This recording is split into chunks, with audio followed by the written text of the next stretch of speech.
Hi, Cora. How you doing? I'm doing really good. I'm super excited to be here. So thank you for inviting me into this opportunity.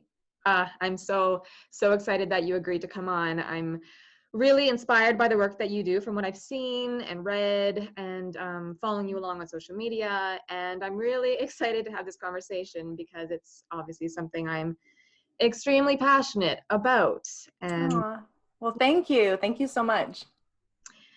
thank you. So rather than me try to introduce you, why don't you go on ahead and just tell everyone a bit about who you are and what it is that you do? Awesome. Thank you. So my name is Katie Valley. I'm a registered holistic nutrition practitioner and a licensed body image facilitator. So what that essentially means is I work with women and femme identifying individuals to really help them overcome some of the eating and body image issues that are holding them back from pursuing true health, from living within their true purpose.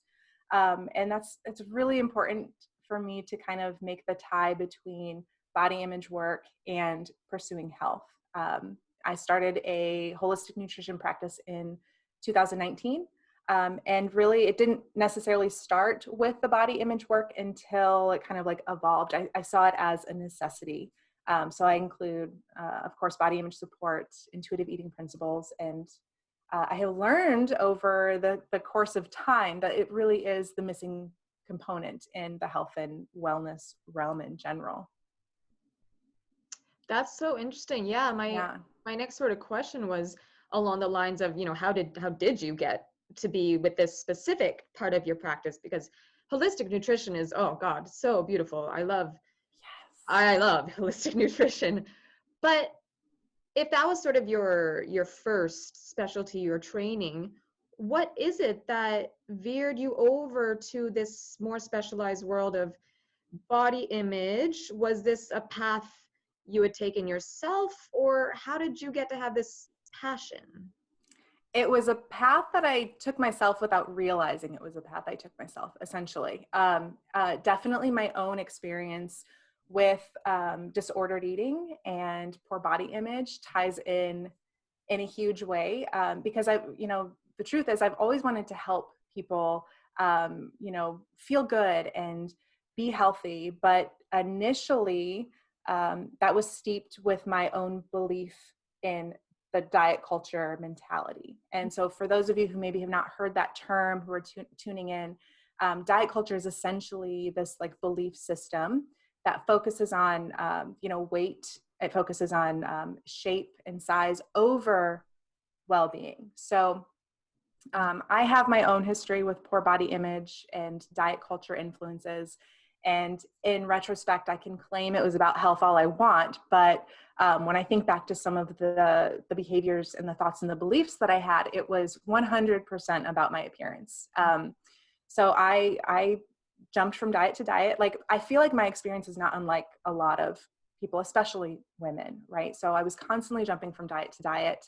And I became obsessed. And eventually I tied my worth into my appearance so much that I even started competing in bikini fitness competitions. Mm. So I was deep into diet culture, like you can't even imagine. Like it was crazy, and the thing is when I would, by tying my worth into my appearance, I really sacrificed my mental health, and I sacrificed my physical health. It was starting to manifest in ways that were the complete opposite of what being healthy is.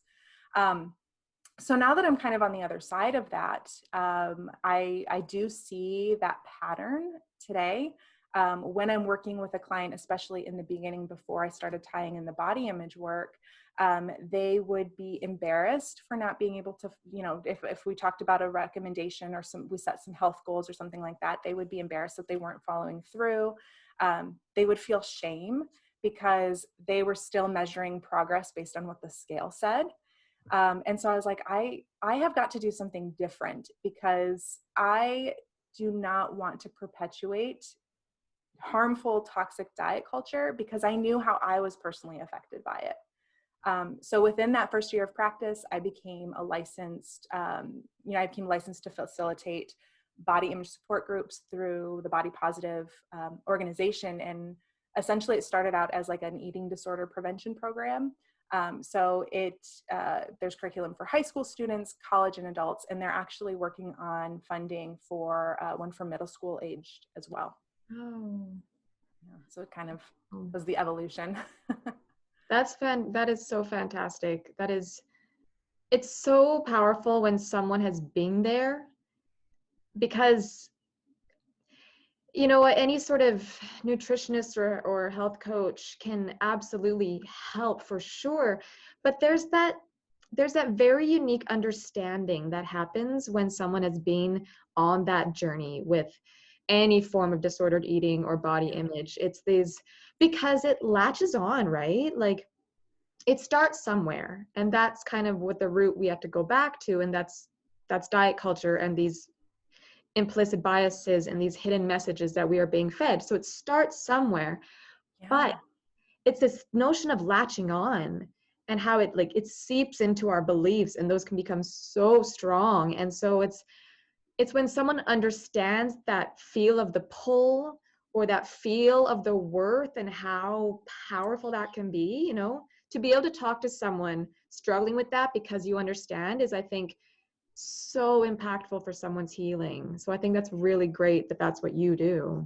Yeah. And honestly, like I have the holistic nutrition background. And so again, like I was saying, when I first started working people, I realized this hang up, this focus on weight was really standing in the way of them engaging in healthy, modifiable behaviors, because they're like, the scale's not moving. Like, what's the point? And it's like, no, like you're missing the point. Like that doesn't indicate health at all. And so I really had to like pull then from my own experience and be like, I need to educate myself more about it, because I was able to kind of get to the other side because I started prioritizing my health. That's where it initially started. But I'm seeing, I was seeing that, and I was like, this is the route, this is the direction we need to take it, because when nutrition therapy, all of these things definitely can be beneficial, reduce our disease risk and everything like that. But when the focus is primarily on our weight, we definitely miss that opportunity to really improve our health. And it's so interesting that it all stems from a positive intention, doesn't it? Like your story and my story is, I think, in general, the intention is very positive, to be healthy. But it's like you just said, there's a missing education piece in the society about what healthy actually is. And so I think, to help someone as you do through, okay, let's keep this intention to be vibrant and energetic and healthy, but let's learn a new way of what that is. They don't have to get rid of that intention, but it's just a shifting. Yeah. And really dissecting kind of the fact from societal myths perpetuated again by diet culture, that thin equals healthy and fat must mean unhealthy, which we know is not the truth. But people trained in health at every size and everything like that know that that's not the truth, that's a very common misconception that's again perpetuated by diet culture.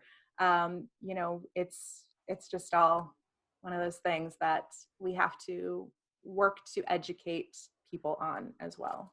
So where can we start with that? Let's talk about diet culture, that big old thing. Like, what is this thing? What is, for someone who actually doesn't yet realize that there's maybe an inaccuracy in messaging, what can you tell them about what diet culture is, what it promotes, and how it has actually caused us harm over time? So there's actually an entire history behind diet culture. So again, diet culture is that belief system that values, the thin ideal, or this beauty standard, or, a certain weight equals being healthy. But we have to acknowledge, really, we have to go back and acknowledge the patriarchal influence over how women's bodies are viewed. Like that's where it all starts. We have been brainwashed, and I hate to use that term because it sounds so like severe, but we have been brainwashed to really see ourselves. And I talk about women, I focus on women a lot, but really it's women, femme identifying individuals. And of course, body image can affect men as well. But this is where we see kind of how it stems and how it specifically impacts women. We're seen as bodies first and people second. Like, we have to think about that. And when we talk really about the history of dieting, um, we have to understand that as women from a very young age, we have been told either directly or indirectly that our bodies somehow define our worth, that we are valued based on our appearance. Mm-hmm. And when we don't fit that certain standard, which is set by the weight loss industry, which is set by the beauty industry, again, I think the weight loss industry is like profits like $72 billion a year. When we're not actively pursuing this thin ideal or this beauty standard, we might be considered lazy. Like, we're told we have to achieve it at whatever cost. Mm-hmm. And we have to understand really where that came from. And if we look, there was actually a correlation between when women started to gain power throughout history. So being able to own land and, the women's suffrage movement, where white women earn the right to vote in the US, we see as that started happening, more focus started to happen on women's appearance and their weight. And it's almost like it is a form of oppression and it's a form of discrimination. And when you look at that as like the root cause of why women struggle so much with their body image, it's really eye-opening. It's really shocking. Yeah, it's um honestly, in my journey, I always told myself it has nothing to do with my body. It has nothing to do with my weight. And there was a definite truth to some of that. It was definitely, it can be disordered eating patterns can be about a lot of other things. Mm-hmm. But it honestly wasn't until the last few years of my work where I started to dig into what diet culture was.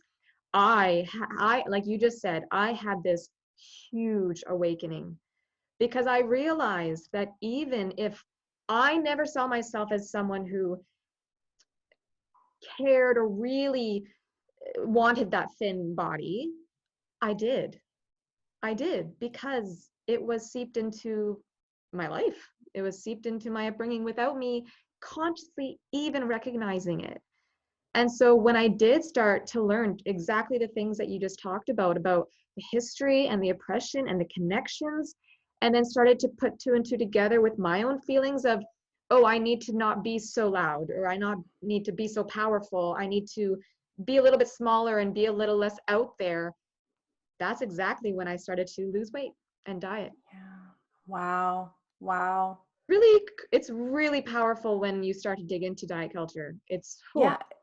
It's so sneaky. It's really so insidious. It's fear-based. So if you look at all of like the weight loss marketing, we'll just start there, or even the beauty industry, it's fear-based. It's, oh, don't get wrinkles because you won't be accepted, and you won't be as valuable anymore to society if you're aging.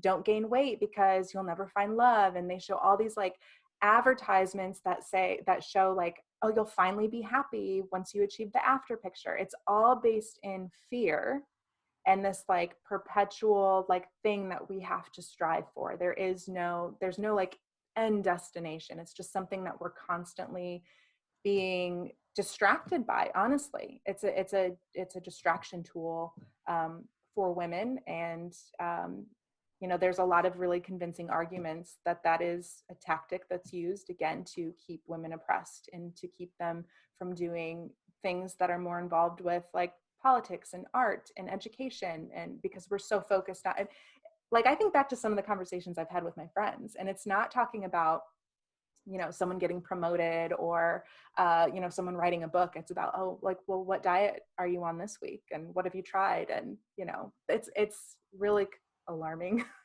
Truthfully.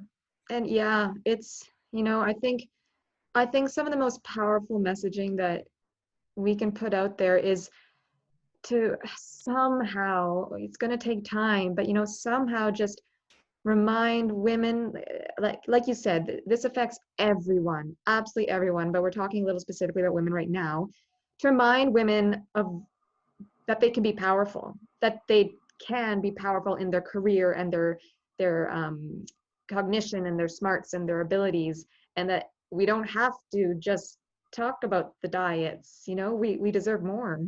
Yeah, we have more interesting things to talk about for sure.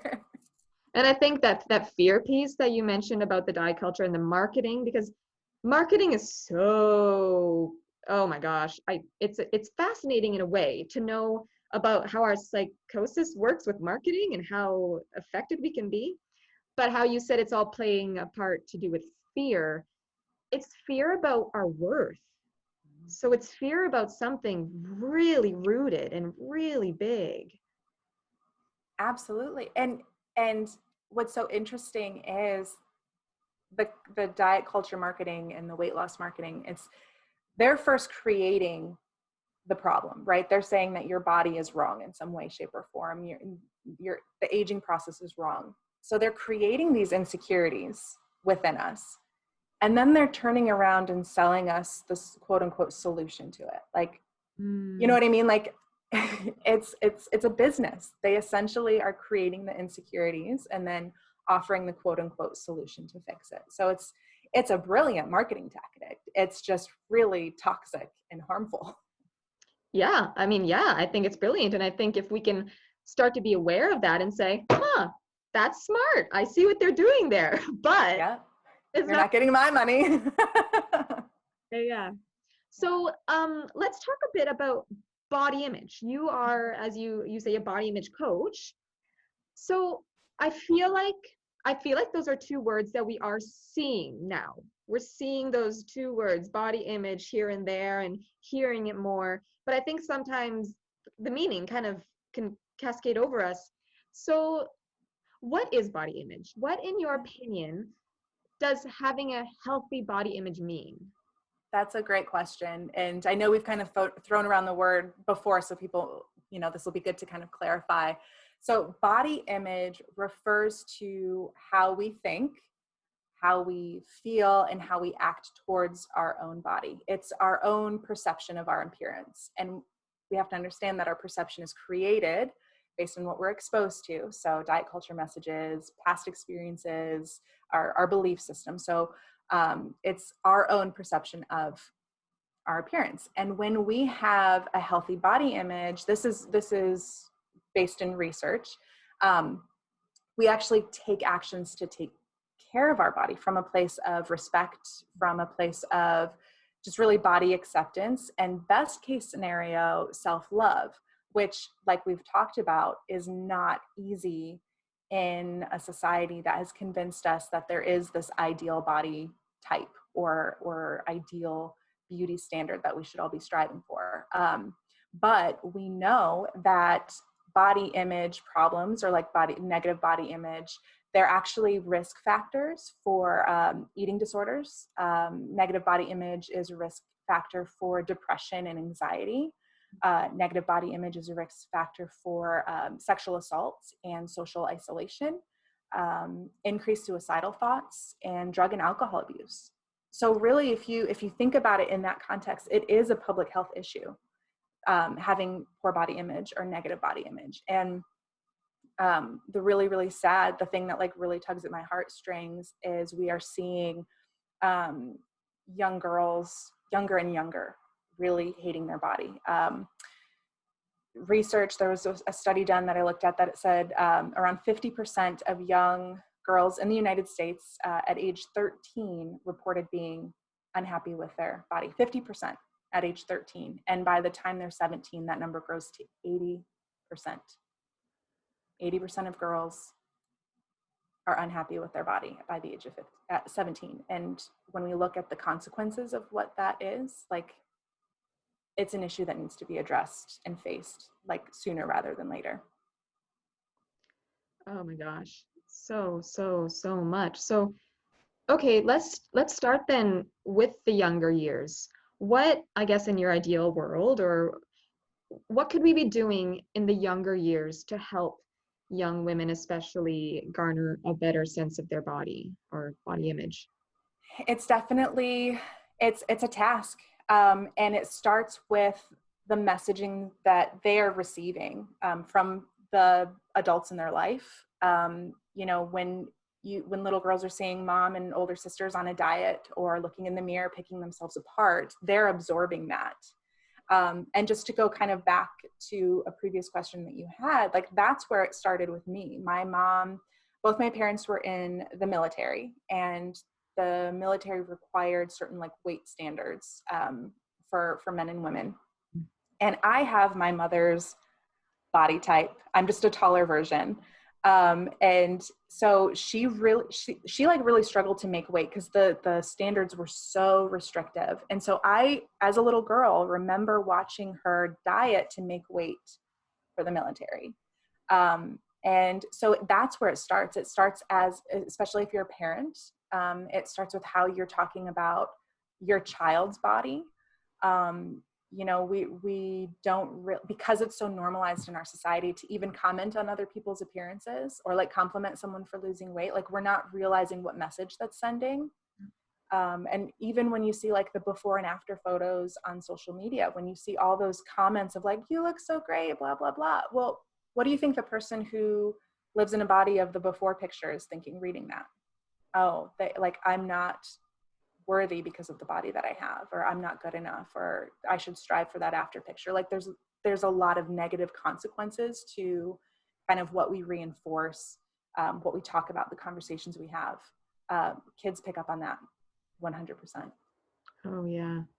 The thing I thought about when you were saying that is the saying, something like your attention goes where your attention goes, energy flows, or whatever that. Yeah. And this notion of just taking the focus away from, like, changing our idea of compliments. What else can we compliment about someone? Their energy, their everything else, and that's got to be just an education. Like you said, it's a task, isn't it? Mm-hmm. Yeah. And really, there's a term called like body neutrality. It's really just taking the focus off of um, appearance in the first place. It's like your body is the vehicle at which you're living life. It's allowing you to live out life's purpose, right? But it's focusing on what your body can do rather than what it looks like. And so if we can just take a more neutral approach to people's appearance, even our own, kids are going to pick up on that. We're going to feel better about ourselves because our entire worth, like mine used to be, is not tied up in what we look like.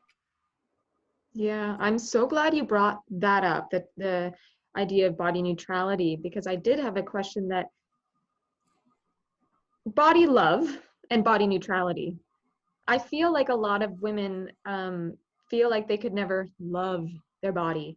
I don't know. I think that's possible, but you can speak to that. But maybe what's the difference between body love and body neutrality, and which one should we maybe actually be shooting for? Yeah, that's a really good question. And, you can't blame women for feeling like they'll never be able to truly love their bodies because of the society that we live in, right? But the way I feel like I can best explain it is by thinking of body image kind of like on a spectrum. So on one end, you have like body hatred, like I, feeling disgust about your body, like really just not even like severe hate for the body that you live in. On the other end, you've got like the body positive movement, you've got activism on social media. This is all amazing. I think that we need to show more diversity and what is considered beautiful, all of these amazing things to strive for. And then body neutrality is kind of like right there in the middle. Again, it's saying that it's important to focus on what your body can do for you rather than what it looks like. So body positivity is still kind of focusing on appearance a little bit. Like it's saying that like all bodies are good bodies, and it's love your curves. It's all of these. It's embracing diverse bodies, but it's still focusing on appearance. Huh. And while body positivity, it is definitely all encompassing. It's rejecting fat phobia, it's rejecting diet culture, it's embracing our diverse bodies. And body neutrality is kind of that middle point. Again, like, can we just like take the focus off of my body? Like, is it possible to just Always, yeah. not compliment my body or make my value based on my appearance? And so it is possible, I think, when we're looking at the spectrum, we need to be going this direction either way. And if you stop at body neutrality, that's okay. If you're able to surpass that and go to body positivity, body love, all this thing, I think that's great too. I think it really just depends on where people are at. Because you also have to think about, um, the need for being more inclusive and seeing and respecting all bodies as beautiful, and seeing diverse and representation in media, and accepting and respecting the body that you have. But there is that body neutrality is kind of like that second layer. Mm. And there is this book that actually just came out by doctors Lindsay and Lexi Kite. It's called More Than a Body. Mm. And they talk about how, like, maybe a more effective approach to healing body image is to just reflect that understanding that focusing on appearance in general can be the problem. And they go on to say that, like, a positive body image isn't believing that your body looks good, but knowing that your body is good regardless of how it looks, which I think is really, really cool. Oh man, yes. I'll have to maybe link to that book in the comments. Yeah, I think it sounds like something I definitely want to read. That answers my question so perfectly. I think, oh yeah, I think that's going to be really nice for some people to hear as well. That because I think this idea of shooting for body love can just feel so lofty and so overwhelming that someone can just think it's never possible, so why try? But yeah, yeah, this middle, like you paint this picture of the spectrum, knowing that this middle place can actually be a safe, healthy, sustainable place to be, to root, to shoot for. yeah, I think it feels more possible in a way. yeah, absolutely, absolutely. Yeah, wow. Um, so we talked a little bit about the earlier years, but do you have any tips that you could provide, or strategies, anything along that line for someone who's, older, who's trying to work on their body image? Where can they start to try to heal this relationship? That's a really good question. It's, again, it's really first identifying the messages. We have to see what we're being exposed to every day and try to change what we're being exposed to. So, what we see, kind of like we believe. So if we're constantly allowing these messages to come in without challenging them, it's not going to help us feel better about ourselves. Really coming from a place like of self-compassion is huge. That's a really important component. And again, just understanding that we are more than our body, and we deserve respect. We deserve to respect ourselves. Again, just kind of going back to what we talked about earlier, is we know that positive body image or a healthy body image correlates with healthier behaviors. So if we can just respect the body that we live in, it's like, you know what, I do still want to change my body, but like, I can take care of my body and respect my body and do good things for my body, even if I really want to change it. Like, that's okay too. So like, really, it's rewiring our brain essentially to understanding where our worth and value intrinsically comes from. It's not from our appearance. Yeah, that rewiring piece. It takes work. Yeah, it absolutely, because it's not the mainstream. It's not what we're told. Again, it's a $72 billion industry for a reason. It's out there in social media. It's in the medical community. We're hearing it from our friends. We're hearing it from our family. We're hearing it in ads on TV. Yeah, It's a hard place to be in when we're working on body image. it's literally everywhere. So I Mm-hmm. know that also in your practice, you work with intuitive eating. Mhm. So if we're talking about this new respect for our bodies and what it can do and how to nourish ourselves from a different perspective, how do you see intuitive eating working into that? Oh, I'm so glad you asked that question. um, Intuitive eating is literally the roadmap to healing from diet mentality. So the book Intuitive Eating, I believe it came out, I want to say like the mid to late 90s. It was authored by Evelyn Tribole and Elise Reich. And they basically take you through 10 principles of intuitive eating. And it's literally the step-by-step process of moving away from diet mentality um, and diet culture, like really, again, seeing those messages, calling them out and being like, that's not how I'm going to live my life anymore. And really getting to a place where you can reconnect with your own body. So we have to understand that diet mentality, diet culture is teaching us not to trust ourselves. You have to eat at this time, within this window, only these foods. You can't eat that. There's so many rules and regulations to keep track of that it's like, well, I can't rely on my body to tell me what I need. That's dieting, right? I call it eating from the neck up. It's like very like calculated. That Intuitive eating brings you back to your body, eating from the neck down. It's noticing when you're hungry and honoring your hunger and not putting it off to the next time window that you're allowed to eat. It's knowing when you're full and honoring that fullness, not with the idea of like, well, I better eat this all because starting tomorrow, I gotta, I need to have a fresh start. It's really no, like, I'm done eating now. It's there if I want it later, if I feel hungry again. It's about establishing healthy coping mechanisms for our emotions. So, we're all kind of emotional eaters. It's not necessarily a bad thing, but really understanding what kind of triggers that and really expanding the tools in your toolbox for dealing with your emotions. It's really about becoming the expert of your own body. And of course, it talks about movement and gentle nutrition. And so, really, I feel like intuitive eating is an excellent route to go, which is why I incorporate it in my practice as well.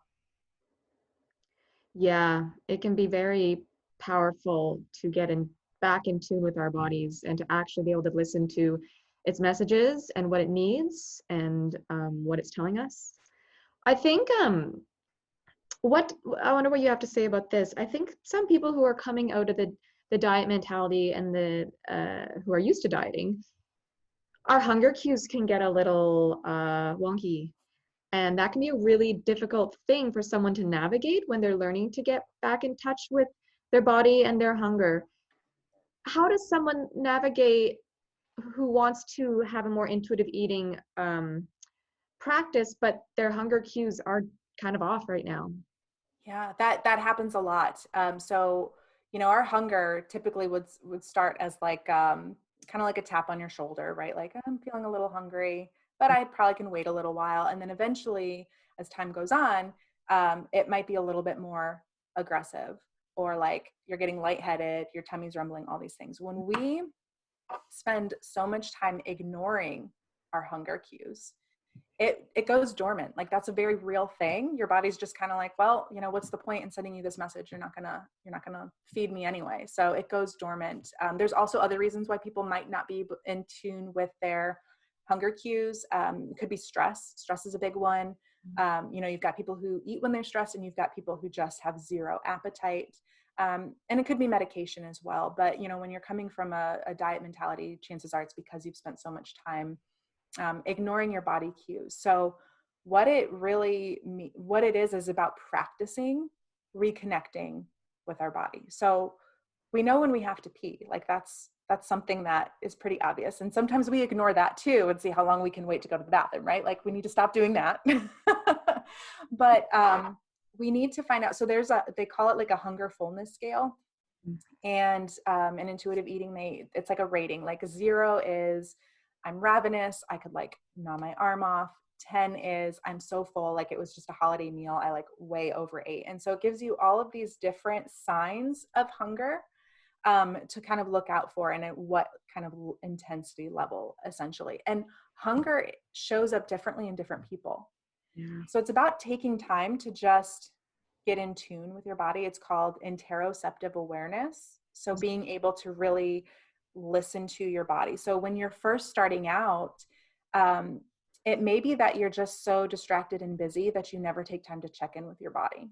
And Mm. so start practicing it. Start like setting a timer on your phone that every hour you ground yourself, you put your feet on the floor and you listen to anything that your body might be telling you. Maybe you're feeling tension in your neck that you never would have noticed until you just stopped and checked in with yourself, because you just power right through it, right? Or you notice like fatigue in your eyes, like all these. Just start paying attention to what your body is telling you, and eventually you might be like, I think that's a hunger pain. Or, I'm actually feeling really irritable right now. I wonder if I'm hungry. Because that could be, short on patience, irritability. It might not be necessarily like something in your stomach, like a stomach sensation. It could be like something else.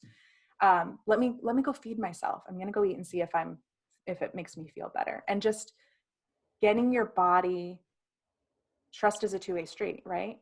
Getting your body to trust that you will honor the cues that it's giving you. Yeah. You got to build that trust back up too. So my takeaway, my suggestion is to just start setting aside a couple minutes every few hours to just like ground and just be in your body for a minute and just notice what messages you might be getting. And not just with hunger, it could be with anything. Like I said, like a cramp in your foot, your back pain, like what are you feeling in your body, and acknowledge it. Yeah. And in our world of busy, busy, busy, do more, run around, and also in our world of lacking some emotional awareness, that is not something that is a norm. No. It's more of a norm to distract and run away from. And so I think that's such a perfect takeaway is, if there's one thing you can do, start taking a few minutes once or more times a day to just ask and try to feel. And I think it's also so important for people to understand that this could be a very trial and error experience. I know when I had to be patient in getting my hunger cues back. And for a while, like you said, it wasn't that stereotypical rumble in my tummy. It was the, I'm very irritable right now, or I'm very tired all of a sudden, or I'm feeling anxious. Anxiety was a big one for me. And Yeah. it took time to realize, okay, I'm, like you said, I'm just going to try eating something. And then after the fact, realizing, oh, I don't feel as irritable anymore. So what did that mean? But it can be a game of patience and a game of trial and error. And I think anyone going through this journey of intuitive eating or getting in touch with their body, it could be a little messy. It could be a little like that didn't work. And I think just that reminder to, again, be patient with the fact that we're rewiring. We are rewiring the code that between us and our bodies, and that's going to take time. Yeah, and I'm really glad that you said that, actually, because a lot of times we can think that we're rejecting diet mentality and like, okay, I'm in intuitive eating, but that strive for perfectionism, that belief that you can do intuitive eating perfectly, is diet mentality. And so we really want to avoid having that expectation of perfectionism when we're doing this. It's 100% like, that's one of the things when I start working with a client, they're like, I'm so afraid of failing. I'm like, that you can't, like, you're Yeah. not, this isn't a diet that you fail. This isn't diet that you fall off track of. This is literally learning about the experiences within your body. It's learning that if you don't eat breakfast and you're starved by noon, like, you need to feed yourself before then and like pay more closer attention to the hunger cues. It's learning that sitting on the couch all day doesn't make my body feel good. Like, I need to get up and move, because when I move my body on a regular basis, I feel good. It's what the easiest way I can differentiate like diet mentality and intuitive eating is, one is based in fear and the other is based in love. And if we can constantly try to strive for, how can I love my body today? How can I respect my body today? How can I do kind things for myself, self-care, nourishment? How can I nourish my body today, as opposed to, how can I punish my body today? How can I restrict? How can I, that's it's a stark contrast. It's a big difference in how we approach the decisions that we make to take care of ourselves. Yeah, I think if we can reframe it to learning is the goal. Mm. And Yes. we don't like living in the gray, right? I think so many of us, very black and white mentality kind of society. This is the goal, this is the achievement. But this is living in the gray. This is living in that in between place of the learning is actually literally the goal. That it can be so hard to reframe our minds that way, but I think if someone hears that it's that piece that you're literally in doing right now, being connected to your body and learning, that is the goal. Absolutely. 100%. And you're right. It's the gray area. And again, like the diet mentality teaches us black and white, all or nothing. And it's the opposite of that. And it can be really challenging for people, but I just encourage you not to give up if this is something that you're pursuing. Because it's so worth it. And that ties Yeah. into maybe in our last couple of minutes, my next question. If you could just go back and maybe tell yourself, your younger self who is going through this journey of your own, if you could go back and just tell her kind of one main thing, what would you say? Oh man, I think the main thing would definitely be that it's not your fault. Um, that this is a system designed this way, and if diets were meant to work, it wouldn't be a $72 billion industry. Like, it literally makes me so mad that there's like an entire industry that creates our insecurities, again, by promoting these unrealistic beauty standards and ideal body size, then turns around and sells as a product or a system or a serum or something promising to be the solution. Um, so definitely it's not your fault. And then I would tell myself to get help, that what I was doing was not healthy, despite how normalized it was in my immediate circle. I know this is three things, but the third thing would be that you have more to offer the world than how you look. So those are like the three Yeah, main messages. I just want to go back to myself and hug her and tell her that. I know. I just want to like scream those three things out everywhere I go. Everywhere. They're just so huge. Yeah. This has been so fantastic. You are such a wealth of inspiration and knowledge and help.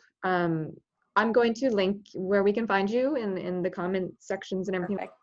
But just quickly, where can we find you? Just let us know. Instagram would probably be the easiest place, at Katie Valley Wellness. And I also have a website, www.katievalley.wellness.com. Perfect. Well, I definitely recommend anyone listening to go check out Katie's stuff and all that she does and knows. So thank you so much, Katie, for taking the time to have this conversation. I really appreciate it. Of course. Thank you so much, Corey. I appreciate you asking me.